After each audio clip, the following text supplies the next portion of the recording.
Iran ప్రతీకార దాడి చేస్తోంది. నిన్న రాత్రి దక్షిణ ఇరాన్లోని ఎక్కడైతే మిసైల్స్ డ్రోన్స్ ప్రయోగిస్తూ ఉంటుందో ఇరాన్ ఆ ప్రాంతాన్ని టార్గెట్ చేసుకుని అమెరికా భయంకరమైన దాడులు చేసింది.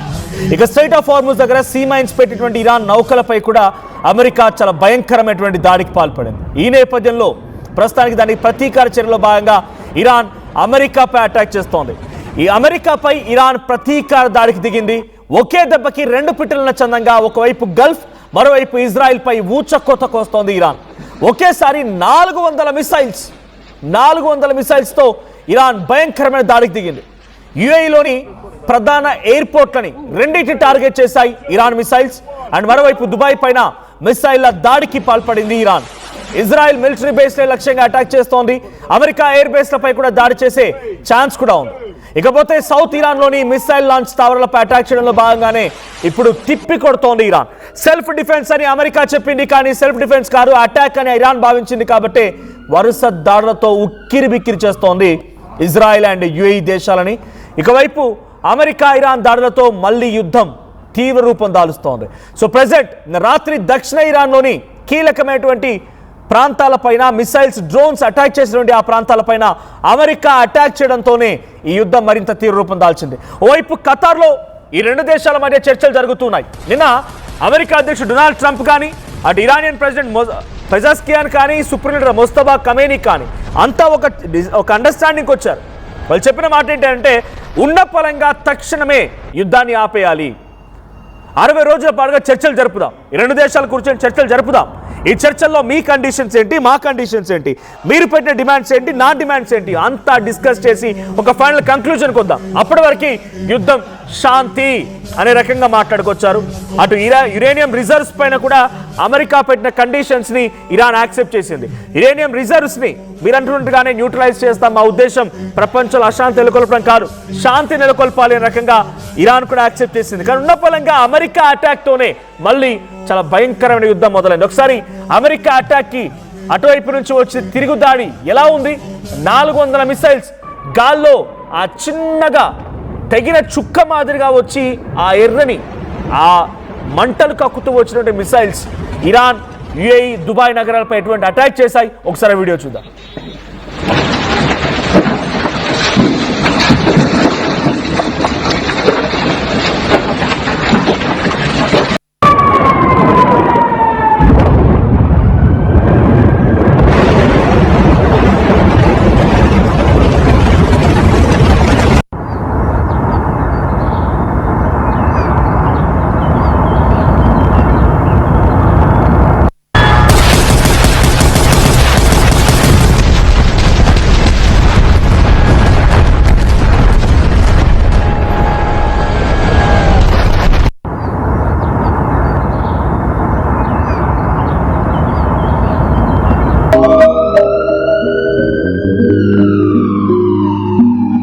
Recording, brother. Countdown's close. Ready? 3, 2, 1. Ya Allah!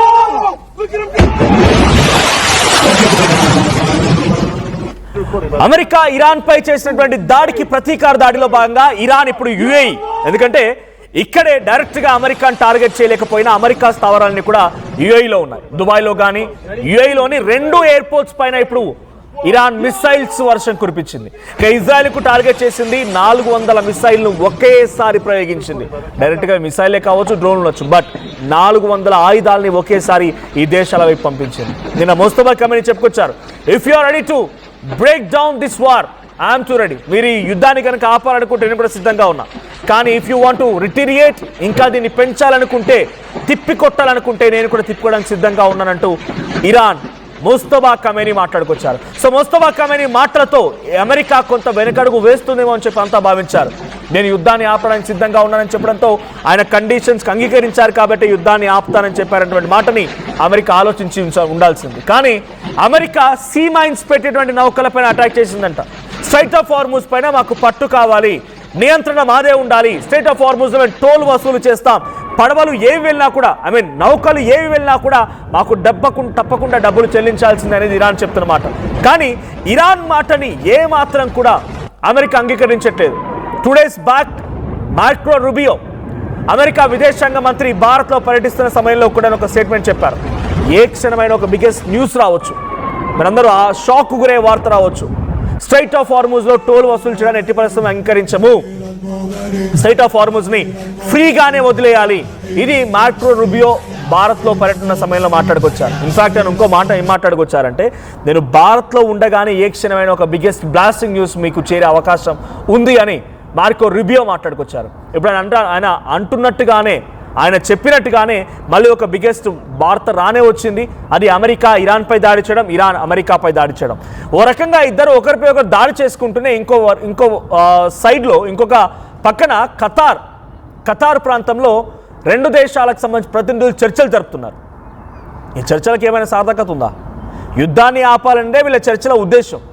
కానీ ఓవైపు ఒకరిపై ఒకరు దాడి చేసుకుంటూ, ఒకరిపై ఒకరు భయంకరంగా అటాక్ చేసుకుంటూ, మిసైళ్లతో అటాక్లో భాగంగా కొన్ని కోట్ల రూపాయల ఇన్ఫ్రాస్ట్రక్చర్ని ధ్వంసం చేసుకుంటూ మళ్ళీ చర్చలు, శాంతి ఇలాంటి మాటలు మాట్లాడుతున్నారు.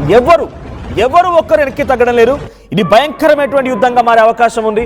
సో నిన్నటి వరకు కొంత యుద్ధం తగ్గుముఖం పట్టింది, కొంత ప్రశాంతం అన్నట్టుగానే అంతా సైలెంట్ అయిపోయారని చెప్పి అనుకున్నాం. కానీ నో, ఇట్స్ నాట్ హ్యాపెనింగ్. అది జరగట్లేదు. మళ్ళీ యుద్ధం తీవ్ర రూపం దాలుస్తోంది, మరింత భయంకరంగా కూడా మారే అవకాశం కూడా ఉంది. ఎందుకంటున్నానంటే, చివరి దశకు వచ్చింది. అమెరికా దగ్గర పూర్తి స్థాయిలో ఫైనాన్షియల్గా కూడా క్రైసిస్ ఏర్పడింది.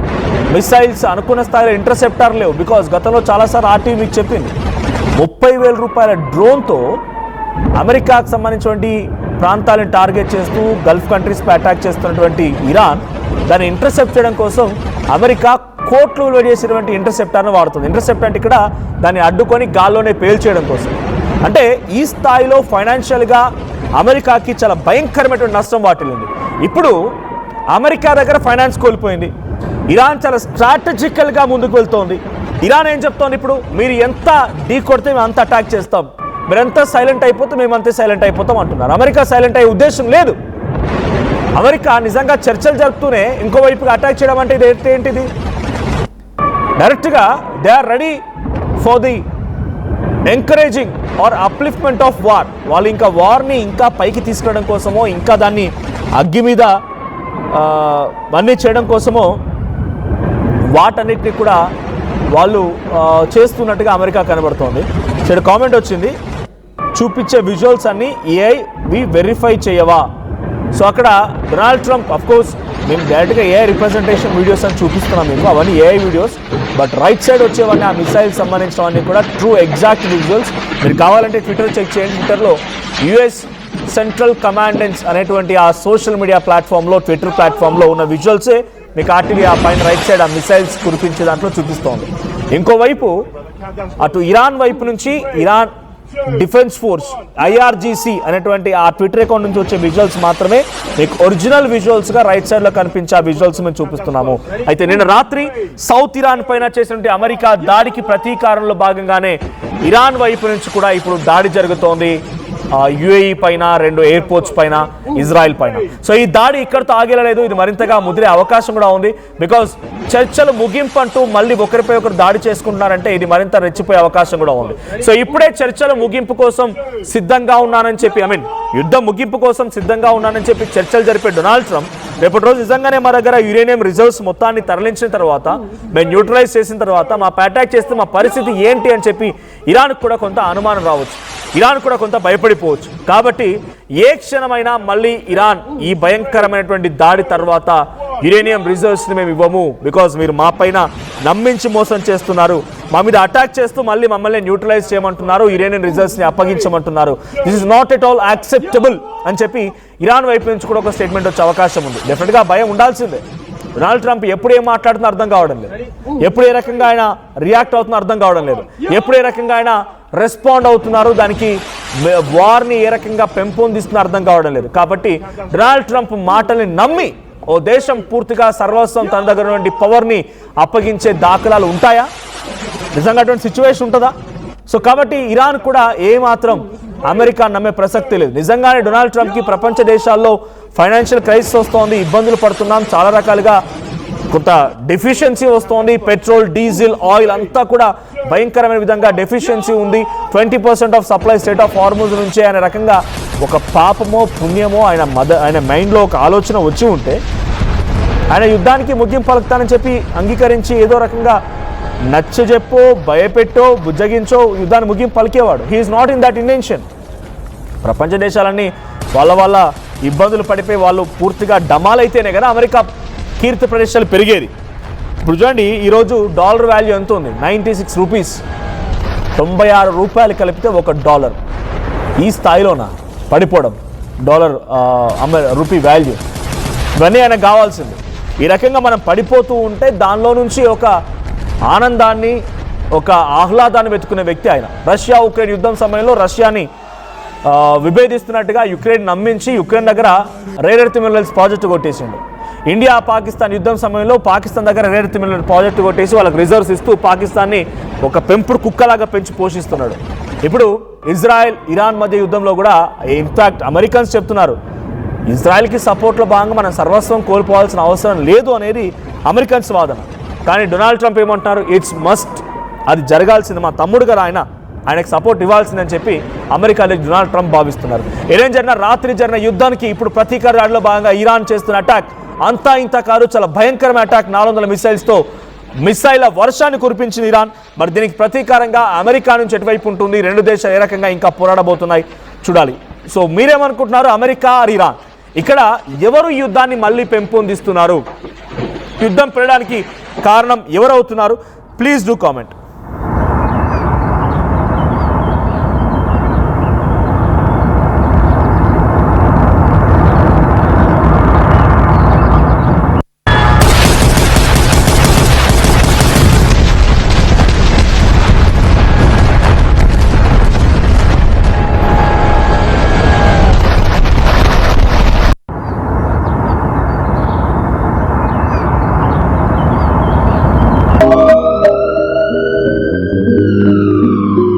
Recording, brother. Countdown's close. Ready?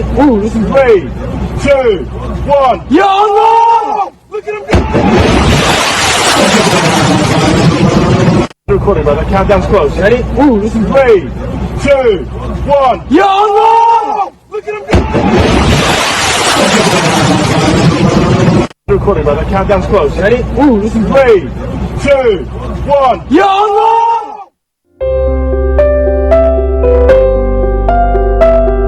చిన్న చిన్న ఆనందాలు 35 ఏళ్లుగా నా జీవితంలో లేవు. 35 ఏళ్లుగా నేను డైపర్లలో బ్రతికాను. 6 సెంటీమీటర్ల ఫిస్టులా నా మూత్రాశయంలో లీకు కారణమైంది. ఎవరూ నాకు సహాయం చేయలేకపోయారు. AINUలో వైద్యులను కలిసే వరకు. అక్కడ వారు రోబోటిక్ శస్త్రచికిత్సతో నాకు పరిష్కారం ఇచ్చారు. వారు నా ఆత్మవిశ్వాసాన్ని కూడా తిరిగిచ్చారు. Precision care makes it possible. The Center for Robotic Surgery at AINU